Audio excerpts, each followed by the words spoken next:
everyone. Thank you so much for hopping on yet another episode of Eat the Damn Cake. I'm Shylobijold, and my co-host Jess Liston is with us. Say hello, Jess.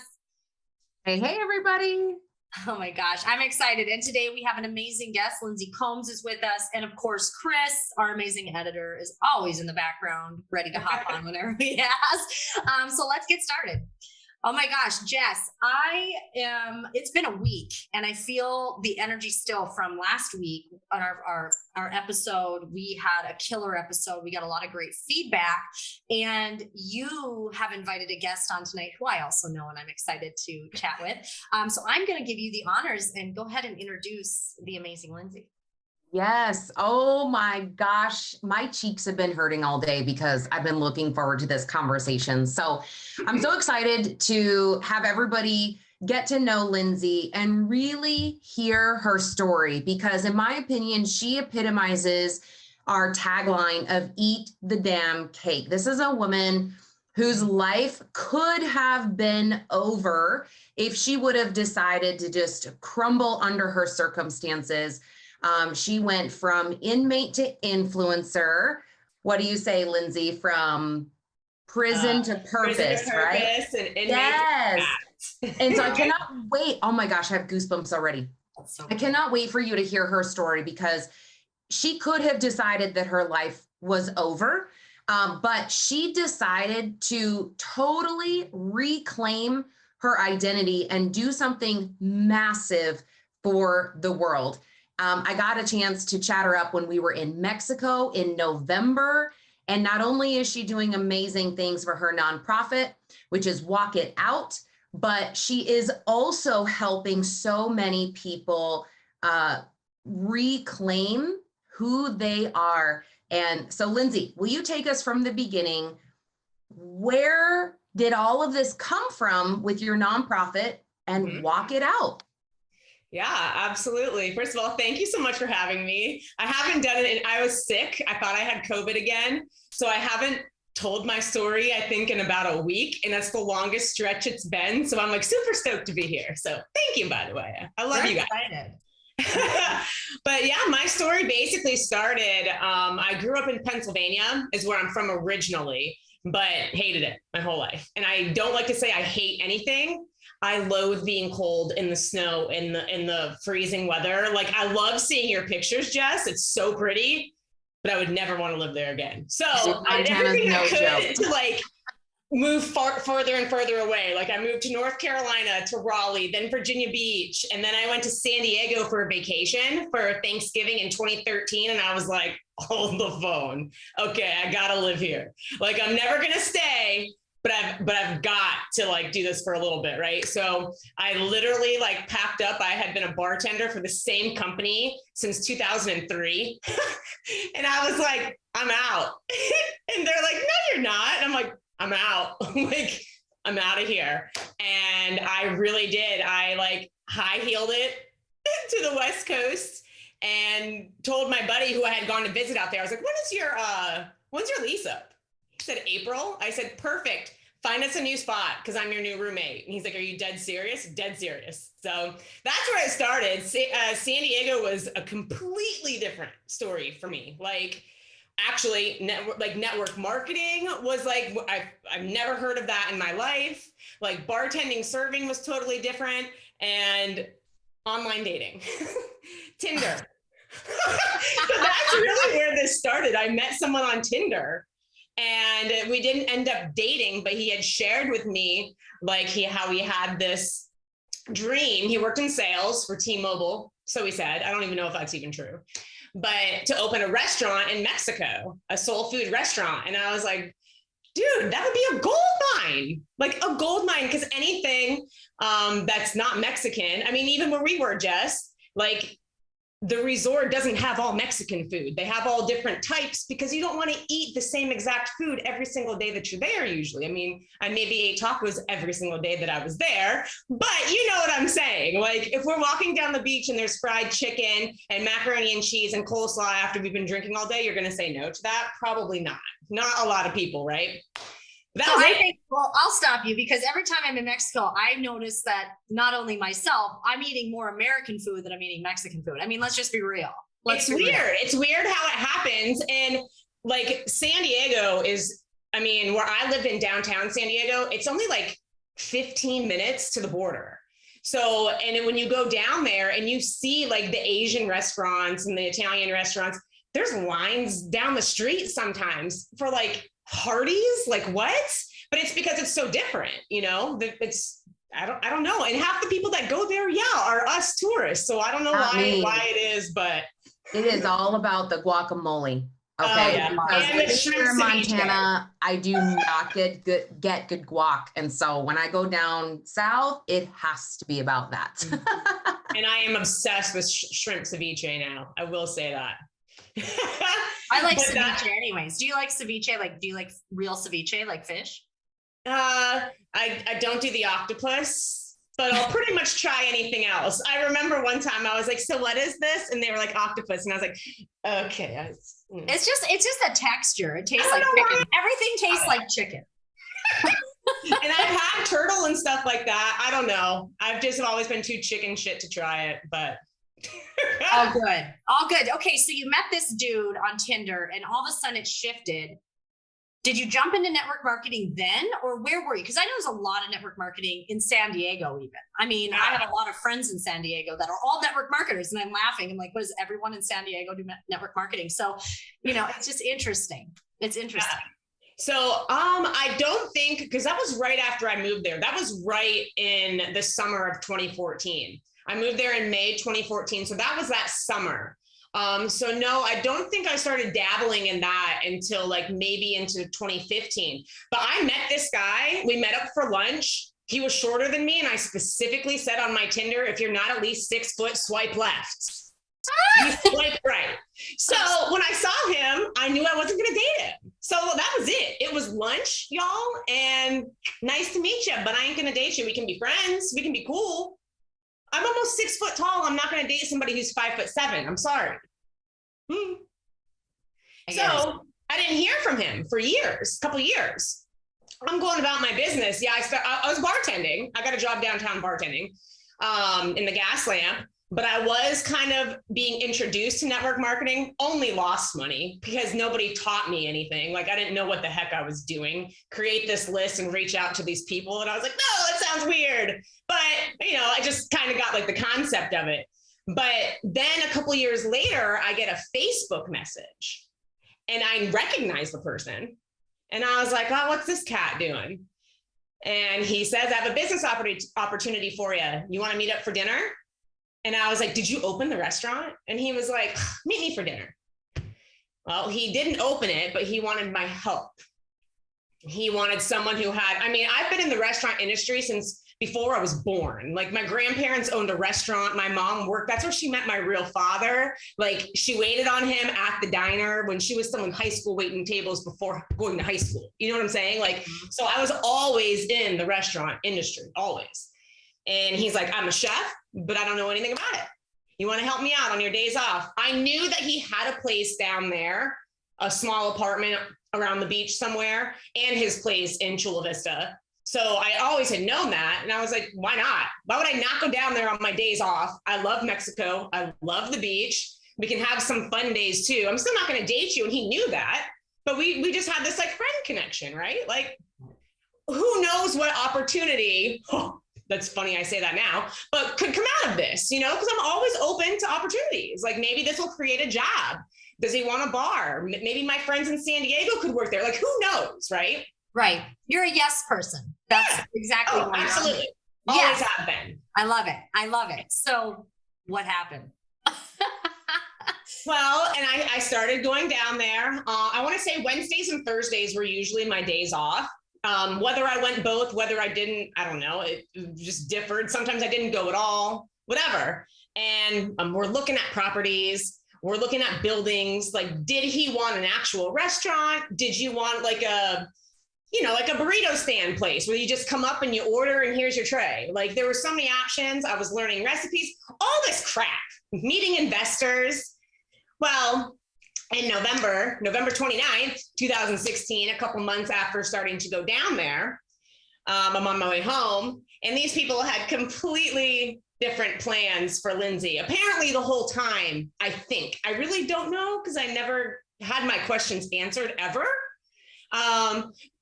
But they pumped the bumper of my, at the time, dream car, Lexus IS 250 convertible, black on black hardtop. I loved it.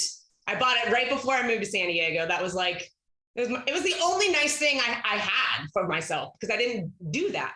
I hoarded money because I knew bartending, if I couldn't work, I didn't bring any money in, right? So one day my mom was like, what are you saving it for? Like, get something nice for yourself. Like, you work so hard. So I put a down payment on that car, blah, blah, blah. They pumped my bumper full of narcotics, guys. It was really cool. Yeah. So when I was going back across the border, they sent me into secondary. Not a big deal. This was like right after Trump had got elected. So I knew that everything was going to be higher and the security. But what did I care? Right? Like, it might take me longer to cross. I'm worried about the sandwich in my back seat, to be completely honest. And I thought it was a joke. Like, I didn't really think it was a joke, but like, this is not real. Like, you got the wrong girl. So yeah, found out it was 16 kilos of heroin and 8 kilos of coke. Now, if we fast forward though, a few months, because I went to prison, my parents bailed me out. So I did 10 days and then got out, and they test the drugs. Now, I've never been in trouble in my life besides like a DUI and a fight when I was in high school. So I don't know how this works. You know what I mean? Like, I didn't. And I got a phone call from my attorney. The test results came back from the drugs that were in my car. And I was like, the test results? He's like, well, yeah, they test the drugs. I'm like, why do you expect me to know that? Like, I don't know this. All of the heroin was fake. And they said that I had to have at least 4 kilos of cocaine to be charged. And the 8 kilos after the packaging was 4.1. So, of course. Yeah. Yeah. So the 10 to life and all these other charges that they had plugged onto me, conspiracy, and like I was going to sell and all that kind of stuff, that all got wiped away when all that heroin was fake. But I still got, I honestly don't, I think it was just transporting was my charge that I got. So I did 10 months in a federal prison in California. What was going through your mind at that moment when you thought that you were being a good human and helping this person that you thought was a friend open up a new restaurant? You have an entrepreneurial mindset. Absolutely. So when you found out that now you're going to be going to federal prison, you had drug charges from not even, obviously not knowing that any of this was happening, what was that feeling that washed over you? Every feeling imaginable. Like, literally, seriously, for days, I shouldn't say that. For the first full day, I was like, this is not real. And even when the Border Patrol officer was like, I want to prepare you for where you're going because they're going to eat you alive in there. And I was like, where am I going? And he's like, you're going to federal prison.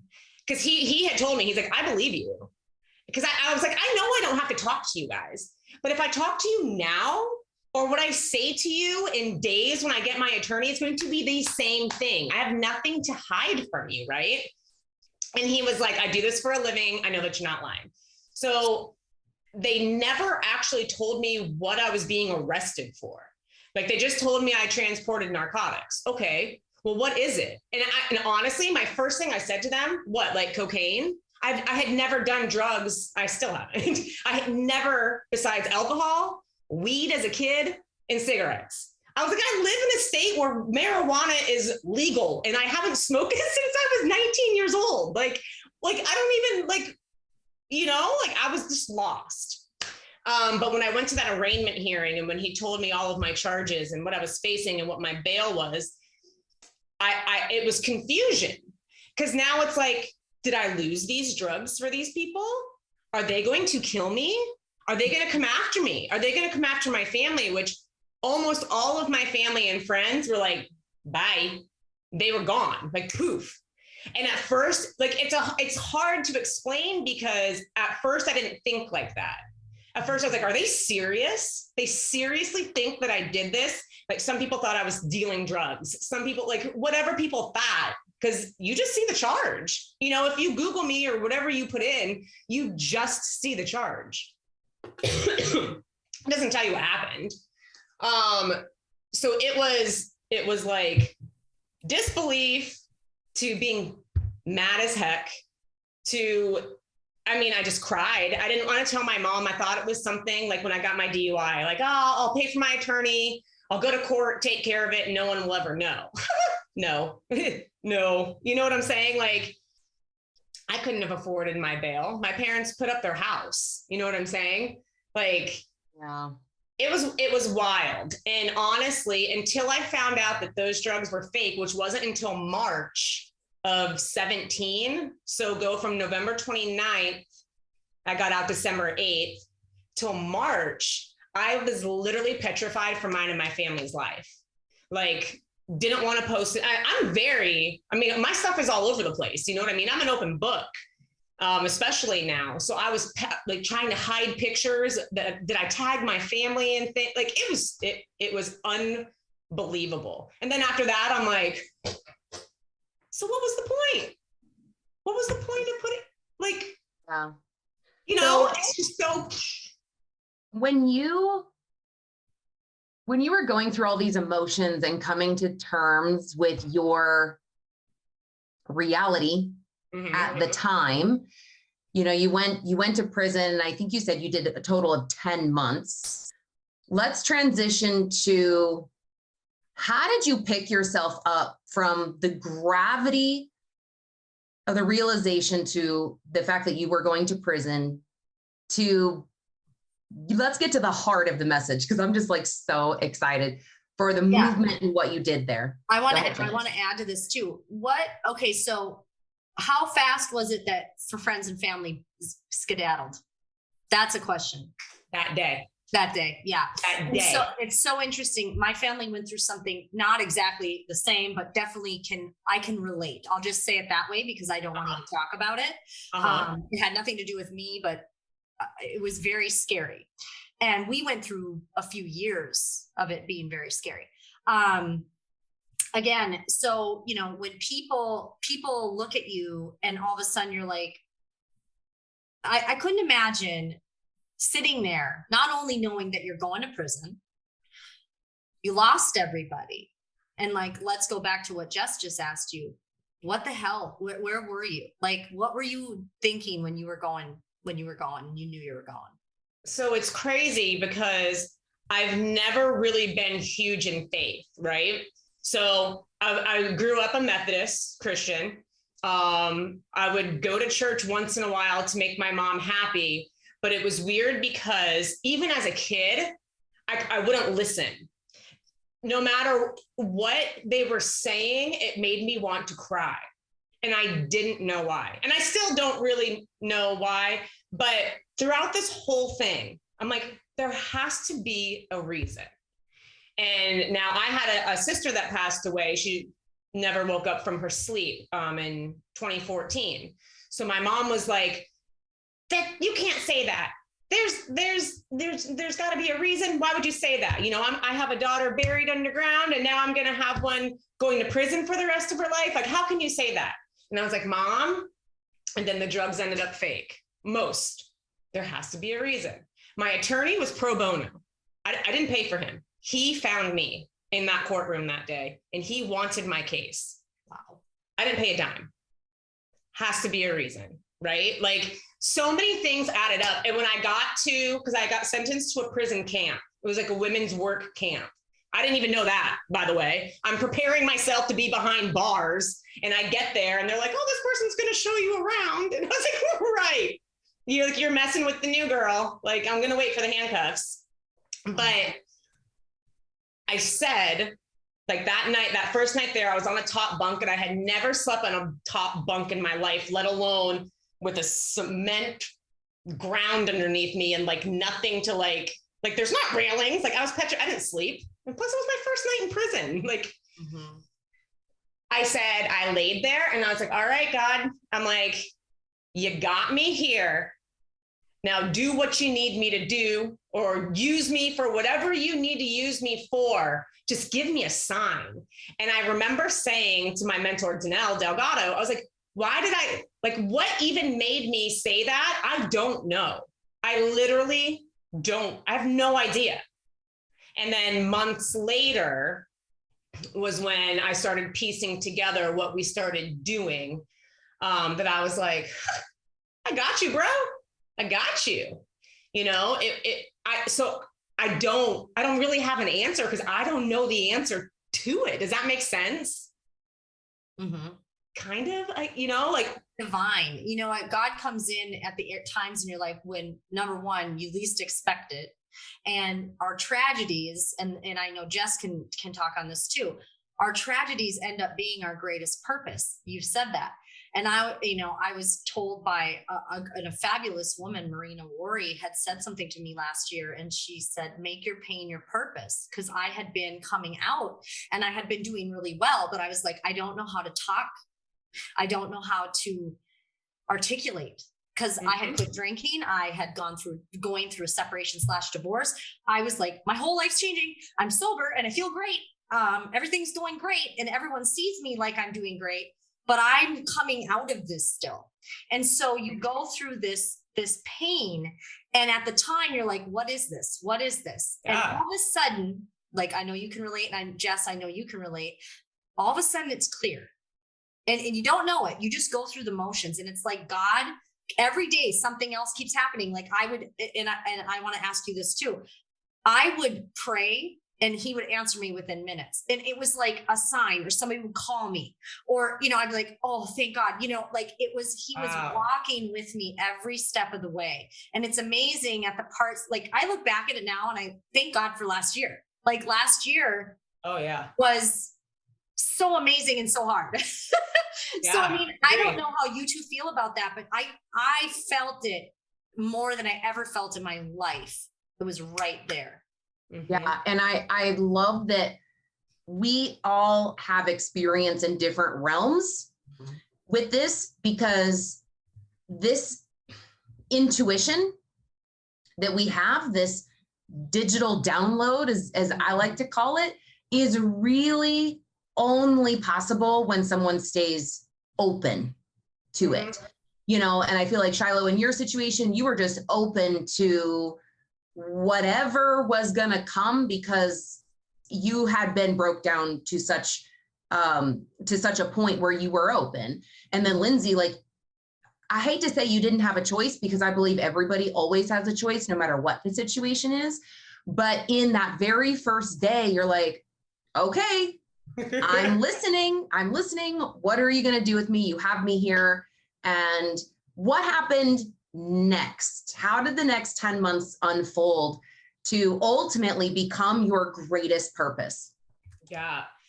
So and I'm a people watcher anyways. I'm bartending, you know what I mean? I always knew what was going on everywhere around me. I could hear people tables away talking shit about me. And I'd be like, I heard that, I'm very aware. And seeing the women, now remember, I said I went to a camp. So if you're going, which I did not know that I was going to, like I said, but I found out throughout this couple of days, it's a privilege. There's only 11, I think, in the country. If you're going to a camp, everybody's nonviolent charges.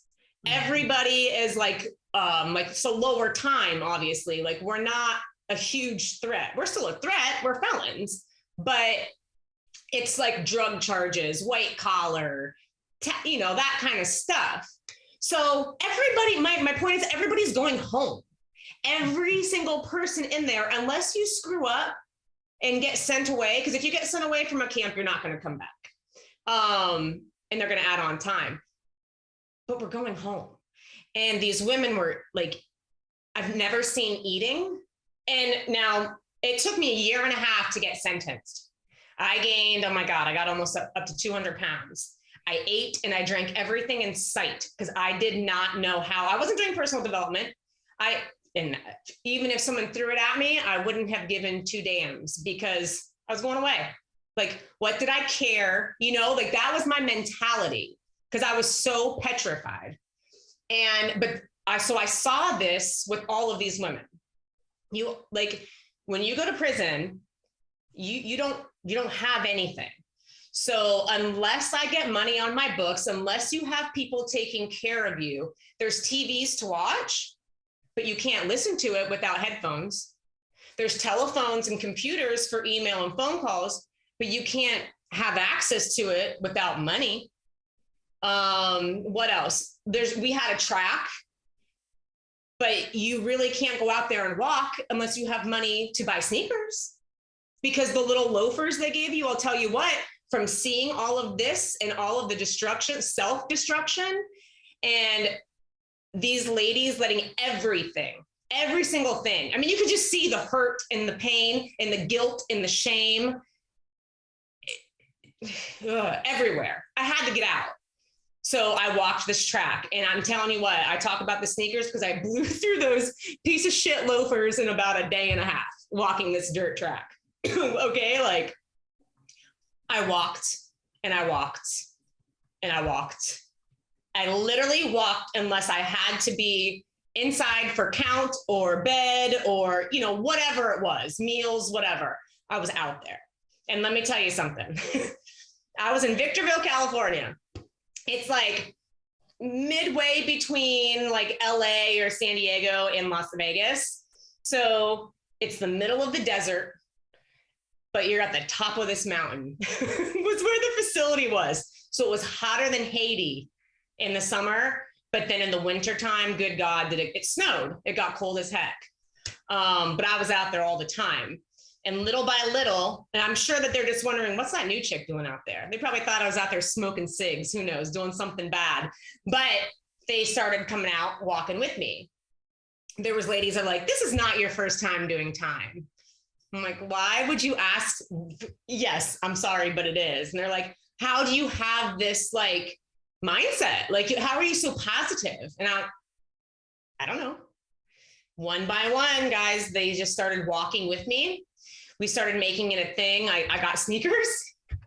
That was almost when these girls really tried fighting me over a pair of sneakers that I got from one of these other girls. That was like it was my second day in, I want to say, that I had to act like Billy Badass real quick. And I blacked out and don't even remember what I said, but it was over sneakers. Like sneakers and shoes are a huge deal in prison. Like they want good shoes. And we started walking every day after dinner. Usually dinner was done by like 5:30. So we'd always meet out at the track by 6 o'clock. And it was on the 4th of July, which was my first holiday in there. And the track was strangely pretty. So when we walked this way over the mountains, and there was like it was called Apple Valley. So like you could literally see the valley, all these fireworks. It was where the sun set. And there was all these fireworks shows going on. And the officers that night working were actually really nice because it was getting really close to when we had to be inside for count and like lights out and locked in and everything. But they let us.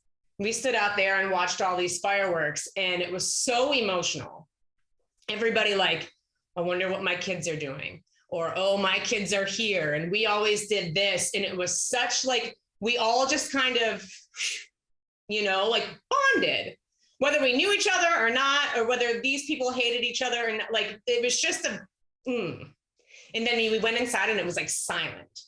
And the next day I went out and I'm like thinking, like Shylo just said, like thinking day by day of pieces, like the lady saying, I really like being outside with you. I really like walking. Like my fat ass needed to lose some weight. It's helping me not eat 24/7. It's like, why did I sit in there and watch TV all the time? And I'm just piecing these things together. And I was like, there's nothing here for us whatsoever for our mindsets to help us get over. Like, it doesn't matter what we were there for. Like whether I did what I did and absolutely knew that I did, or I didn't, whatever, we were all there. We were all serving the time. We were all living together. But there was nothing to get over that shame and that guilt and what we had put on our families, because it does something to us, man. But what it actually does to our families really hurts us more than why we're even there. you know? And I think that's a good place for us to just pause for a second, because there are so many stories that I have heard where they don't even have the situation like what you're describing, but they feel this pressure of, well, what are people going to think of me? What is my family going to think of me? What if I let somebody down? What if I already did let somebody down? And that analysis paralysis has a tendency to hold people back, specifically women, because we like to nurture and we like to care for people, and we want to make sure that we are upholding this image of, I got my stuff together. And even as you had said a couple of times, like I was trying to hold it together, but deep inside you were not holding it together. Mm-hmm. And so I just want to applaud you for having the intellect and the mindset that you did, even though you said there was really nothing to help you continue to grow your mindset. You at least had a strong foundation to begin with, to be able to recognize, okay, there's obviously a silver lining in this whole thing. And so you started out with you, and then it was two. And then as you're piecing all of this together, how did you really start a movement? So on the inside, they told us that they had no more money for programming. Oh gosh, such a lie. But what they did, the rec guy let us do programming. So like if Juanita was awesome at Latino dancing, and then there was aerobics and yoga, you know, all these things, they let us do these programs. So I was like, well, I'm going to do a walking program, right? Like they're literally like, if you were out on the track from like 6 to 7:30, 8 o'clock, there's probably 100 of us out there. Maybe not every night, 50 to 100, boom, okay? And I'm like, I'm going to do a walking program. I'm going to tag on, like, because they wanted like a little classroom part of it. I'm like, I'm just going to tag on, like, I have no idea what I'm doing, but some positivity and mindset, something. I had my brother send me literally hundreds of pages of like quotes and because some of these women were older. I mean, like my grandmother's age. So even getting them out to the track and to walk, because 2.5 laps was 1 mile. So like walking even 1 lap at the beginning, they haven't done anything like that in years, you know? And so I literally made them like logs, like walking logs, where they had weekly, they put however they wanted to. We had these junky like step counter things. Or if they wanted to do laps, however they wanted to do it, they turned them into me Sunday night. And I stayed up all night with my little flashlight, and I would tally everybody's up.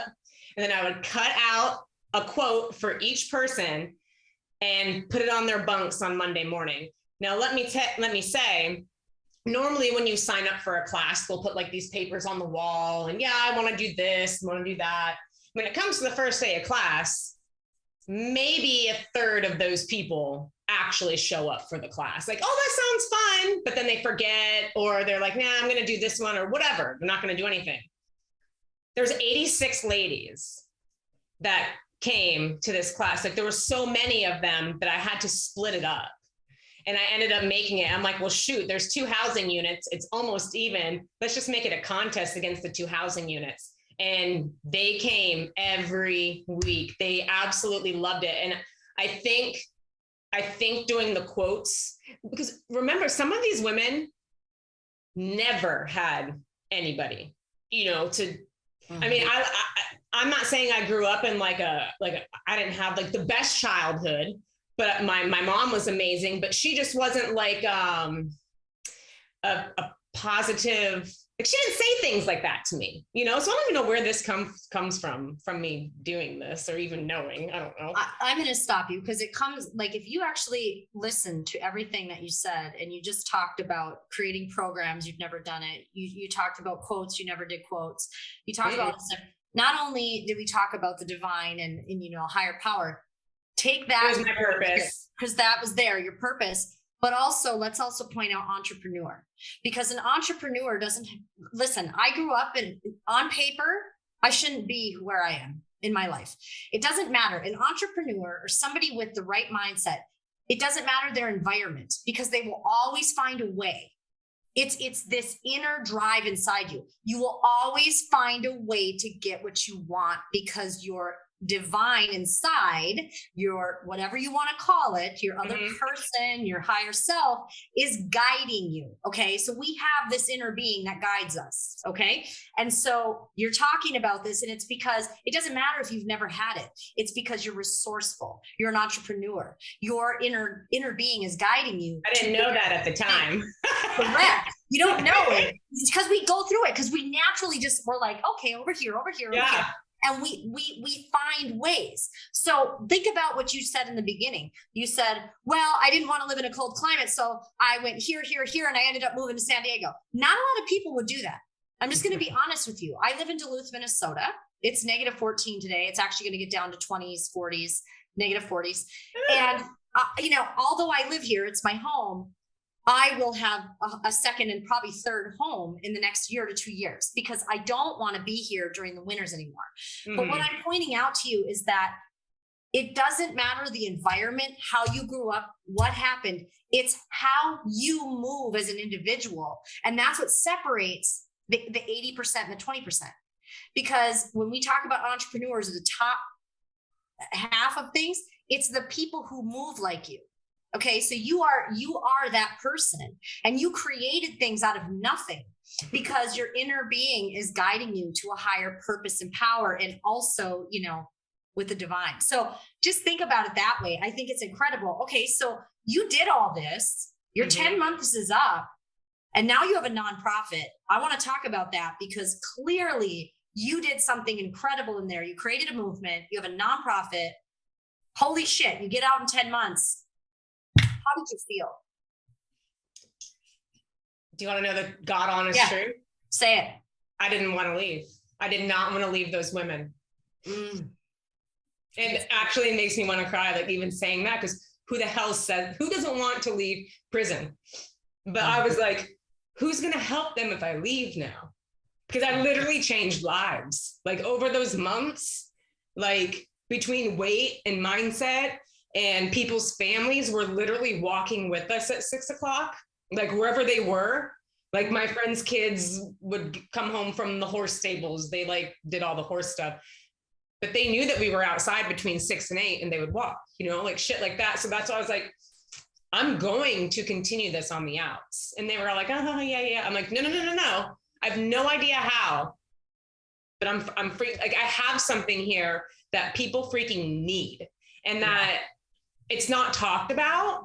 You know what I mean? Like even like since starting this, I finally launched the dang thing, which it's funny. I kept getting pushed back. I'm like, it's getting pushed back. My product, you know, it came from China. I could not get anybody out of the USA without like completely breaking my bank. Well, the foundation's bank, like it didn't make sense. But I happened to launch on November 29th, which was the day that I got arrested, like the anniversary. So it's just crazy how things like came out, right? Wow. But the best, no, you're fine. I can't hide them anymore. They keep coming out, and I'm like, oh no, I feel like I'm sorry. I didn't expect to cry. Oh, it's okay. Like now I totally even lost what I was saying. I know what I was saying, how it's not, people are embarrassed, or people don't want to talk about it, or people would tell me like, nobody gives a crap about people in jail. You know what I mean? Like, and I was like, whoa. This isn't even just about the people in jail. Like I said, do you remember how you felt when, you know what I mean? Like, what did you tell people? Well, what's Lindsay up to? Oh, she's locked up. She's in federal prison. I was like, how did that make you feel? Could you talk about it to anybody? No, there's nothing. I know that there's a few organizations. I'm not saying that. I'm just saying it's something that needs to be I mean, the kids, there's just so much I could say, my gosh, like, it's not just about the inmates. Yes, they absolutely need to help. The help that I always say it's hashtag heal the hurt, because it's hurt people that hurt people. And that's like my main thing. If we, the healers, start healing these hurt ass people, they're going to stop hurting people. You know what I'm saying? Yeah. But it's just as much as getting into like the heads of these children and these families, because I saw, luckily I don't have kids, but I saw it every single day. If somebody called home and the kid didn't answer, or the kid got in trouble, or you name it, it affects everything. And the kids get bullied, the kids get picked on, the kid acts up. Oh, you're gonna end up in jail like it's literally never ending for the kids. Mm-hmm. And since launching, I've had a foster care system reach out to me in Eastern PA, and it absolutely breaks my heart. I'm like, get these grants, please, because almost all 75% of her families have these children due to incarcerated parents. Well, now these foster parents are here, right? Some of the parents want to call home. Some of them don't. Some of the kids don't. Like, it's a mess. Mm-hmm. Yeah. And it's a huge full circle, As much as I try to have so much empathy for your situation and to put myself in your shoes, pun intended, I can't, because I've never been there. I have traveled extensively for my career, and the longest stint I was gone away from my kids, I traveled internationally to Korea and the Philippines for 3 weeks. It was really hard to be away from my kids for 3 weeks. And so anytime, you said you went to a women's camp, anytime, a mom is taken away from her kids, that has a massive ripple effect. And so let's, as we round out the conversation, let's talk about how our listeners can understand more about how they can get involved with Walk It Out, how they can leverage the hashtag We Walk It 6, how they can buy the shoelaces to show their love and support for every human life matters, whether you are incarcerated or not, or different, whether you live internationally or whether you don't, every human life matters. And I feel like that's the heart of our story today. Mm-hmm. So how can they find you on Instagram? What's the name of your foundation, and what do you want them to do next? Yeah, so I made everything, I am all about simplicity. So everything, my Instagram is Walk It Out Foundation. The website is walkitoutfoundation.org. Facebook is Walk It Out Foundation @ We Walk It 6. You can always find me on Instagram, Facebook. I have been flooded some days with messages where I feel like I shouldn't have eyeballs, because I've cried so hard of people being like, you know what, if I had this, or whatever their story was. I've had people reach out to me who had been incarcerated themselves, or whose mom had been incarcerated when they were in high school. And she was like, I resented my mom so much. Mm-hmm. She was like, if I had something to tie us together, literally, it would have changed everything.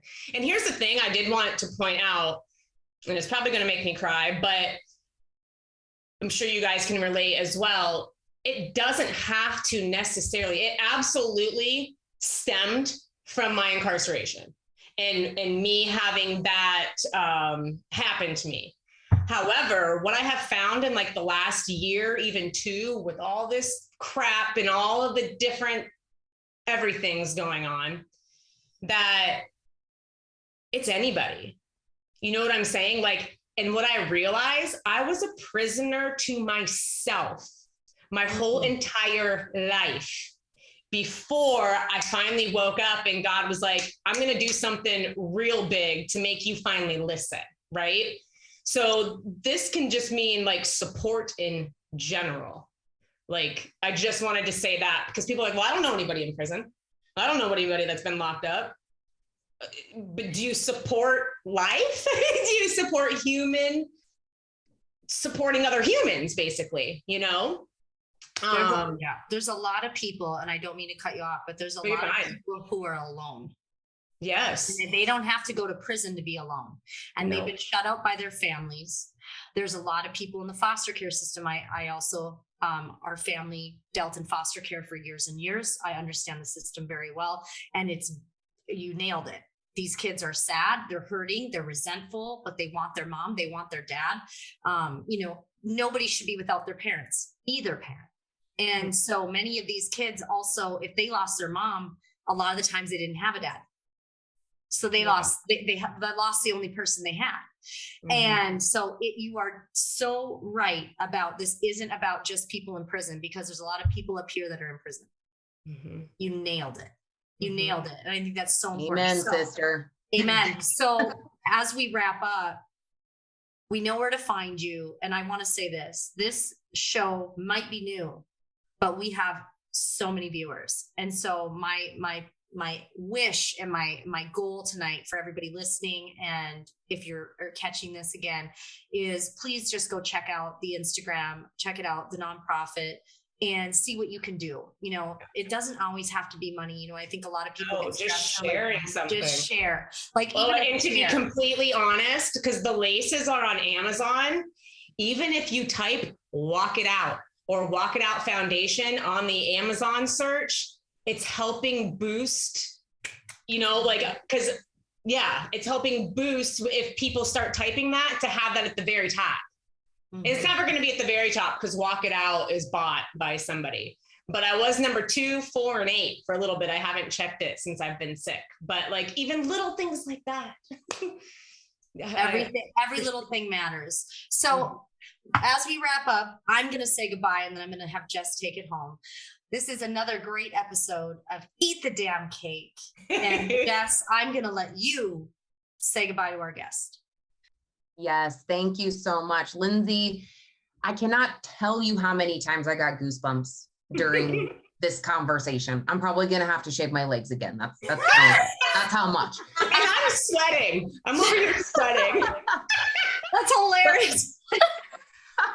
I hope you know that what you're doing matters. And I know that I've told you this, and so many people have told you this, but what you do matters. And for all of our listeners out there, every little click, every support, every share, it matters, because the world is connected, they say, through 6 people. And so if you share this and it touches somebody who can make the next big move, that's another way that you can eat the damn cake, because this is saying we don't wait for permission.